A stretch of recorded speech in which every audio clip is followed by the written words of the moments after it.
I love the park bench. Oh, good. I loved it. I loved all the literary references inside of it. Oh, good. And even at the start of the film, you kind of knew where it was heading. You knew where it was going to end. But it's all about the journey.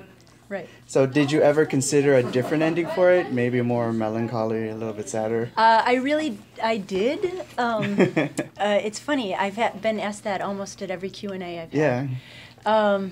And, you know, I did. I entertained the idea that, you know, these two just weren't going to be together. And Just I even... star-crossed. Yeah. And I also kind of entertained an idea of having him say, you know, the sort of yelling, Emily, Emily, and then cut to black. But I guess it was just something I couldn't resist. We'd spent all this time with all this, you know, investing in what was happening to them. So I couldn't resist paying it off. It just, it was just suddenly to have them really just kind of fall into each other's arms. I couldn't resist it. Because there was a moment where it could have gone either way. Yes. Where you weren't sure exactly what her decision was.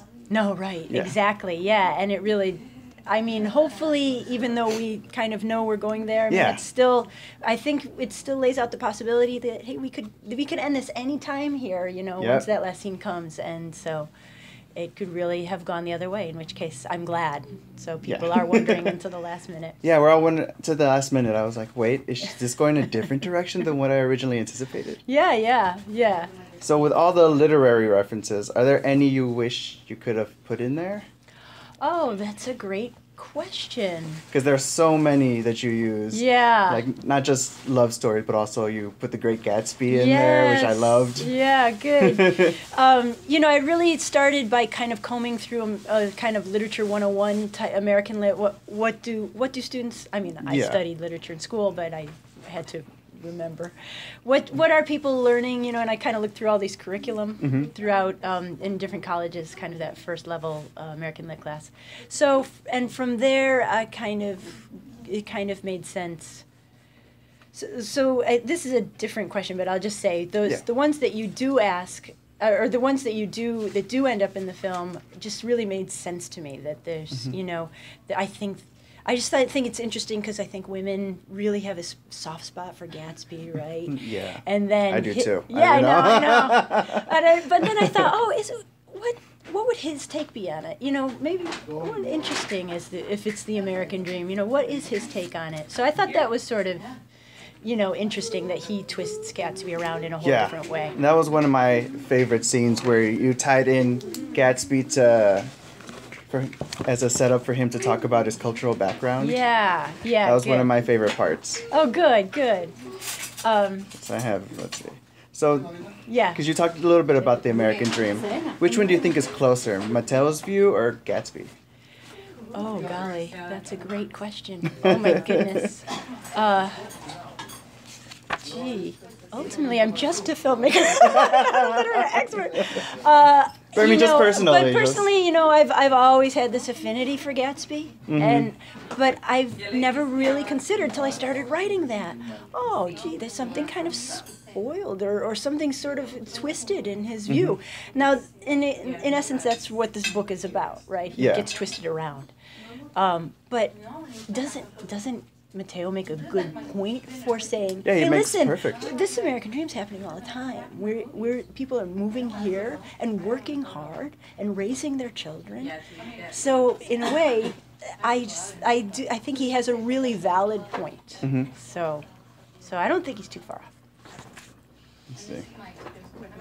So we see a little bit of Mateo's past and a little bit of his cultural background. Was it all based on research you did, or is it first-hand accounts that you well, I'll tell you. It's the whole character of Mateo came to me through my daughter. We live in Los Angeles, and she started in a Spanish immersion school, bilingual education. Oh, perfect. That's awesome. Yeah, so as a kindergartner, she's now in 7th grade. So as a kindergartner, she started in this Spanish immersions, which meant 90% of the school day was taught in Spanish, and 50% of the students were native Spanish speakers. That's what they're supposed to be. So, so that meant that half of the families that I was meeting at school were from Latin America, mostly from Latin America, raising first-generation children. and who had been speaking Spanish in the home, or recent immigrants. So it really opened my eyes to a brand new culture. Everything that we did, it's just been a fantastic experience. But everything that we did sort of had this sort of Latino tinged, cultural awareness to it, and so it was a whole new kind of world for me. So that's kind of how I met these families, and I started to kind of understand the challenges of raising first generation children, or the challenges of living there and not speaking English. A lot of the parents didn't speak English, and so it was just, that's pretty much where that character was built from. Yeah, it was great. You could see they mentioned struggles, having to work for his family. Yeah. I mean, he's sort of picking up these odd jobs, right? Yeah, just to support them. One cousin works out in the fields, right? Well, that's, one cousin is a mariachi. That's a joke, but yeah. But or he's a pizza busboy at some point. I mean, so yeah, he's just kind of making do. But he also mentions, my parents have done everything. They've cleaned floors and they've worked in factories or whatever. And here I am. So I kind of got that. I get that impression. I meet these families that are just wonderfully dedicated to raising their children and being in the U.S. And so that's kind of what inspired me. So what do you think about the state of the law regarding immigrants in the U.S., illegal immigrants? I think we should open the doors, man. That's how I feel anyway. It's not a political film, and it's just a romance. I think I think Obama just made this big declaration, and I think it's awesome, and it's heading in the right direction. Personally, that's how I feel. I feel that way because partly from my daughter's school. These families come in, then they work hard and they pay taxes, and it's fantastic. So personally, that's where I stand. And I was wondering, where is it based in? Where's the film based in? I know they mentioned MIT. Is it in Massachusetts? Oh, they didn't. Did they mention MIT? I don't remember ever mentioning They mentioned that. like a scholarship. I thought you said MIT. Oh, no, he says I'm on an HMI scholarship, which is just like a Hispanic student scholarship. It's supposed to not be really anywhere.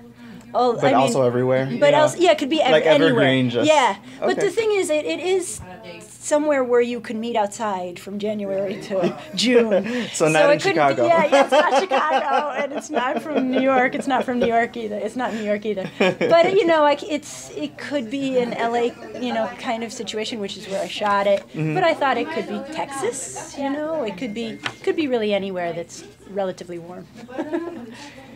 All right. And if you had to choose a favorite novel about love or romance, what would it be? Oh, that's a fantastic. Now I can't pick The Great Gatsby. I've already put it down so much. That's a terrific question. I can't pick Ethan Frome. That's too easy because she talks about that, and it's really tragic. So now I'm really going to have to think about this. A great romantic novel that I love very much is, golly. It's hard, right? It would be very, very hard. Or is there anything that kind of inspired you, either film or book, that inspired you in your writing? Well, I mean, first of all, my mother's a librarian, so I should have an easier time picking a book. No, that would make it harder. You've been exposed to more books. I always really, yeah, exactly. I always really wanted to make a story about a librarian, so that's part of the whole love of books. And she wasn't just a librarian, she loved being a librarian. Yeah. It was like a real calling for her.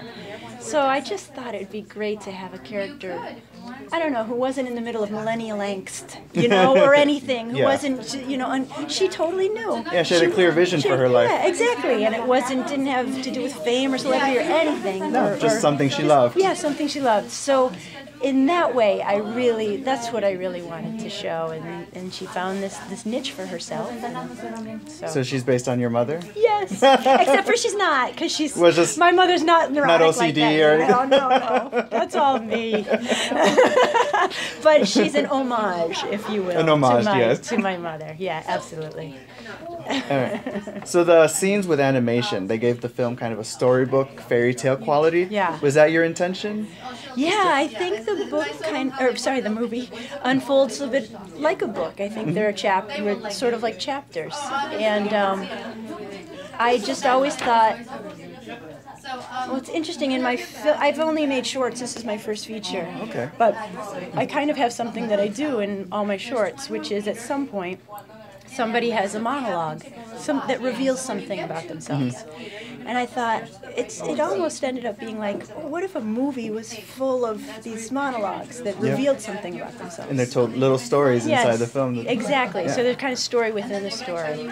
And then it was a combination of things. I thought, oh, well, that will help with my budget, which is very small. Mm-hmm. And so this will be an opportunity that will have this kind of revealing story, the animation could help get us off the bench, for a minute, and just be something else to look at. And also what I'd hoped it would be was to have a little bit of whimsy or charm to it, and they really turned out just great. So I'm really, really thrilled. Were they done by different people? No, they were all done by the same. Initially, I thought they would all be different. They would be totally different. One would be 2D, different style, and one would be 3D, and one would be, and they would all be very different.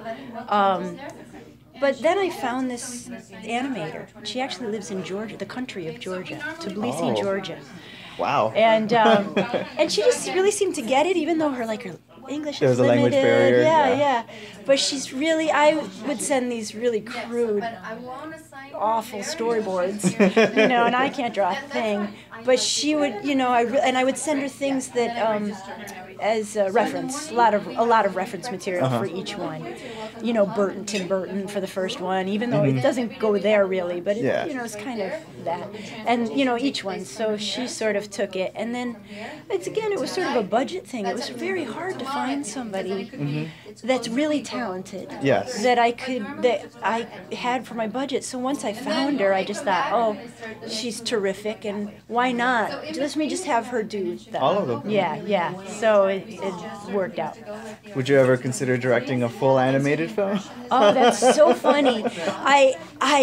It's so funny when initially I thought the animation pieces would go like this. Mm-hmm. I write them. They're like 2 pages. They're about 3 to 4 minutes each one. Mm-hmm. And I would give them to my animator, and I'd say, "Here, go, go with it," And so I actually worked with somebody who works for DreamWorks, and he was sort of my he helped me. He guided you. Yeah, he guided me, and he said, "You have to, just like the rest of your movie, you have to make storyboards. Yep. You have to really do all the prep work for this, because it has to be exactly your vision. Yeah, my vision. I have to know where I want to put them. Because it was almost like I was overwhelmed by the possibilities. Yeah. Because animation, it could be anything. Anything, the laws of physics, nothing needs to apply. Nothing has to be real. And it was too many choices. So finally I just had to buckle down and say, okay, this is this story. This is what we want to do.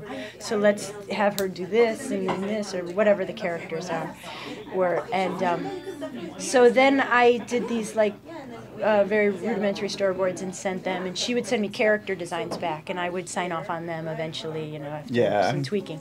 So would I want to do a whole movie like that? It never even occurred to me. No? I'd have to say I love working with actors, so I think probably not. I don't blame you. It takes a lot of time too. So any projects in the pipeline for you? Well, right now I'm writing. This has been a truly amazing experience, and I'm been really fortunate to spend the last few months going to festivals with it. And it's really taken a lot of my time. So I've pitched something that a company likes, but it really doesn't mean anything until the script is done. So now I'm writing that. but it's very, to be honest, very much in the beginning stages. What kind of genre is it? I think I'm going to stick with comedy. This sort Comedy of romance? comedy. Yeah, I mean it's not so much a. It's not a that rom-com. same kind of. No, Yeah. No, it's just Yeah, but romance this with is some comedy. it's actually a fish out of water tale. So, but I like to ground everything in it's not. It's not.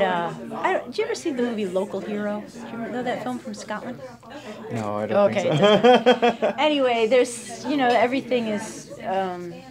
It's not over the top. But it's just grounded in reality. Yeah, grounded in reality. Yeah. Yeah. Okay. So that's what's next on the pipeline.